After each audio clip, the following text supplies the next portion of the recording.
Bienvenue au Canada, un podcast et un site internet qui vous procure des informations et interviews sur l'immigration et la vie au Canada.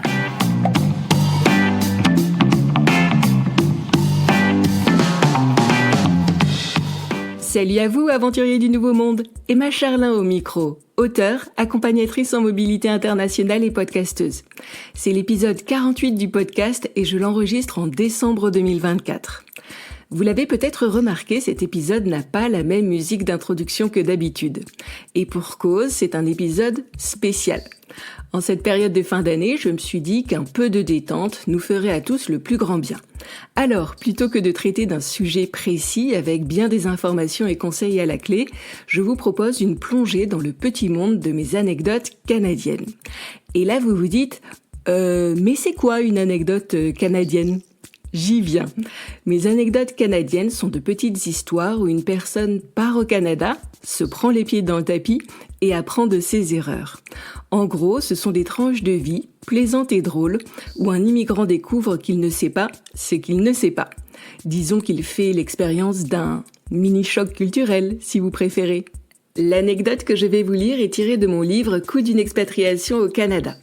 Alors non, ce livre n'est pas un recueil d'anecdotes. C'est un guide pratique qui vous donne une analyse détaillée des dépenses avant départ, un panorama complet des dépenses à l'arrivée, des pistes à explorer pour maximiser vos revenus, un mode d'emploi efficace pour équilibrer votre budget et des cas pratiques avec des personnages fictifs pour vous aider à mieux vous projeter.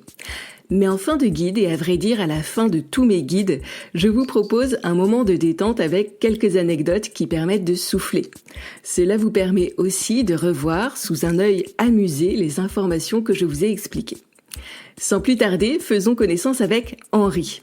Il a mal calibré son budget et au final, il s'est pas mal endetté. Est-ce que je suis cigale ? Non, je crois pas. En fait, si. Plus j'y réfléchis, plus je me dis que, décidément, je ne suis pas fourmi. Mais cigale ? Quand même pas. Pourtant, j'avais prévu une enveloppe budgétaire pour mon départ au Canada. J'avais fait des économies, travaillé, vendu ma voiture et ma chaîne hi-fi. Mais j'ai dû me tromper quelque part parce qu'au final, tout n'a pas marché pour moi. Ok, jouons franc jeu, je me suis vautrée quoi. Et dans les grandes largeurs même.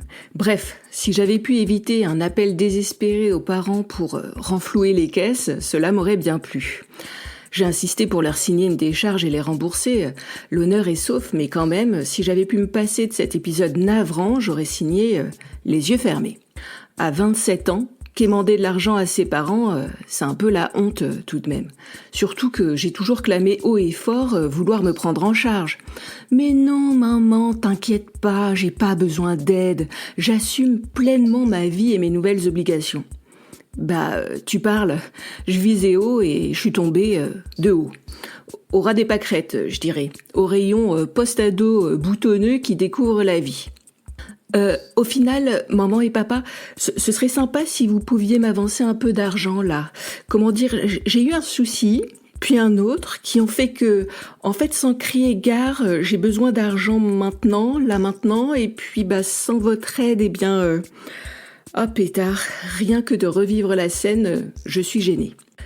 Je ne me suis pas assez préparée, c'est ça le truc. J'ai vaguement consulté des forums de discussion, je suis allée un peu sur les réseaux sociaux, puis je me suis dit que je m'en sortirais et que les prix ne devaient pas grandement différer par rapport à ceux que je connaissais. Bam ! Je me suis pris les pieds dans le tapis, mon pote. Incroyable.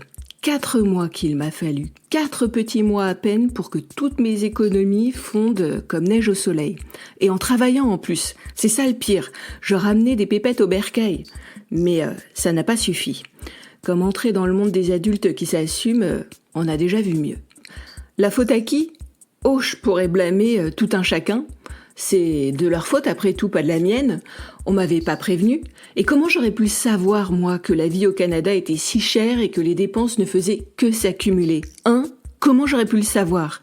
Si j'avais pu bénéficier de ceci ou de cela, je n'en serais pas là, mon bon monsieur. Non, j'ai rien à me reprocher. C'est de leur faute à eux que je vous dis. Ou je pourrais m'effondrer et m'accuser de tous les torts. Mea culpa, mea maxima culpa. C'est comme ça qu'ils disaient à l'église, non ? Je ne suis qu'un bon à rien. De toute façon, j'ai les yeux plus gros que le ventre, alors que voulez-vous ? Je finis par me prendre des murs en pleine tête, ça c'est sûr. Alors oui, j'aurais dû faire ceci, puis j'aurais dû faire cela, mais je l'ai pas fait, et maintenant, en fait, tout est de ma faute, quoi. Je suis dans de sales draps, ma bonne dame, et je m'en sortirai jamais. C'est fichu que je vous dis. Ou je pourrais dire aussi, et c'est ma stratégie du moment, que oui, j'ai été léger sur certains sujets. Assurément même.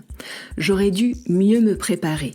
Mais je l'ai pas fait et maintenant, il n'y a plus qu'à redresser la barre et à assumer. Et c'est ça que je ferai, non d'une cacahuète. Je poserai les bonnes actions et j'avancerai. Je veux devenir responsable, moi, et je le deviendrai. Autant tirer une bonne leçon du bourbier dans lequel je me suis fourré. Tout ne sera pas perdu, au moins. Pouf! Bien sûr que je l'ai réduit mon train de vie. Plus trop de sorties, une bière ou deux avec les amis plutôt qu'un restaurant, un forfait téléphonique en berne, un échange de chambre avec ma coloc pour diminuer mon loyer et j'en passe.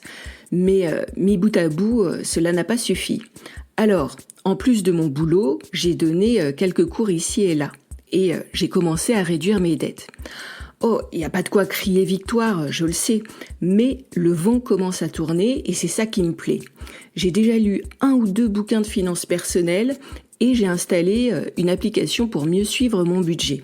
Mes efforts et les systèmes que j'ai mis en place vont payer. Il faut juste que je tienne la distance. Ce n'est qu'une question de patience, cette histoire-là. Pour le moment, je remonte la pente, mais après, avec l'élan que je vais gagner, tout va rouler. Et puis, j'ai fait un exercice pas très sympa l'autre jour, mais qui m'a bien remis les idées en place. Je me suis regardé le nombril en long, en large et en travers. Un exercice d'introspection qu'ils appellent ça. Bref, je me suis repassé le film de ces derniers mois pour mieux comprendre mes erreurs. Mon pote, c'est pas demain la veille que je referai les mêmes. J'ai été insouciant, je crois. Ouais, insouciant et dépensier. Le genre de mec qui fait pas ses comptes et dégaine sa carte bancaire plus vite que son ombre. Pan, pan, pan. J'ai été le Lucky Luke des dépenses, moi. Voilà la triste réalité. Alors, si je pouvais tout recommencer, je crois bien que je ferais les choses différemment. Primo, je me laisserai pas impressionner par la somme d'argent réunie. C'est un fait, ma cagnotte de base était jolie, mais elle demeurait une ressource finie. Il aurait fallu que je la ménage, que je la répartisse en plusieurs enveloppes, que je crée un fonds d'urgence et surtout que je surveille mes dépenses. Secondo, j'anticiperai mes achats. J'aurais pu épargner $400 facile rien que sur mon billet d'avion si je l'avais pris à l'avance. En me renseignant un peu, j'aurais peut-être pu acheter aussi une couverture maladie meilleur marché. La mienne, je l'ai choisie en 3 clics sur l'un des premiers sites venus. Quand j'ai comparé le tarif et les services avec ceux de mes copains, j'ai vite déchanté. Sans compter que j'ai fait des erreurs semblables sur plein d'autres sujets en fait. Tertio, si je devais tout recommencer, je me renseignerais davantage sur les coûts. En particulier, ceux qui reviennent tout le temps. Par exemple, j'aurais pas pris une colocation en plein centre-ville, mais un peu plus loin. Je ne me serais pas jetée sur le premier forfait de téléphone venu. Et puis surtout, j'aurais jamais acheté de voiture. Oh mon poteau, ça coûte un bras une assurance auto au Canada. Je suis content d'avoir revendu Titine. Les transports en commun, le covoiturage et j'en passe conviennent vraiment mieux à mon budget.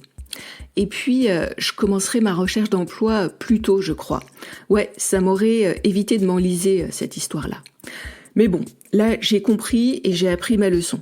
À présent, je fais mes comptes, je surveille mes dépenses, je rembourse mes dettes et je prévois pour l'avenir. Je suis toujours un peu cigale, mais une cigale mutante, je crois. Une qui a de faux airs de fourmi afin que je puisse longtemps me délecter des plaisirs de la vie. Alors ce n'est pas tout ça, mais il s'agirait de résumer l'affaire. Voici les principaux points à retenir. Premier point. Se constituer une épargne conséquente pour son départ au Canada est une nécessité. Votre bas de laine doit être adapté au type de programme d'immigration que vous prenez, à la composition de votre famille, au lieu de vie et au mode de vie que vous envisagez. Second point. Avoir une épargne de départ est important, mais si vous n'effectuez pas un suivi régulier de votre budget une fois arrivé, et si vous ne rectifiez pas rapidement la trajectoire quand vous vivez au-dessus de votre budget, les problèmes ne manqueront pas de s'accumuler. Constituer puis surveiller votre budget sont clés. Troisième point, dans mon livre « Coût d'une expatriation au Canada », je vous apprends à monter votre budget et je vous donne des étapes claires pour votre projet. Ce livre est régulièrement classé numéro 1 des ventes dans la catégorie « Vivre et travailler à l'étranger » d'Amazon. Vous pouvez le retrouver en version digitale sur la Fnac, Kobo et Amazon, ainsi qu'en version papier sur Amazon. Voilà qui clôture cet épisode et bonne fête à tous. Et voilà, cet épisode de Bienvenue au Canada est déjà fini. Je vous remercie de l'avoir suivi jusqu'au bout. Abonnez-vous à mon infolettre en vous rendant sur mon site bienvenueaucanada.ca. 2 fois par mois, je vous donnerai des infos et des cadeaux. En prime, vous recevrez un livret comprenant 67 astuces à connaître sur le Canada.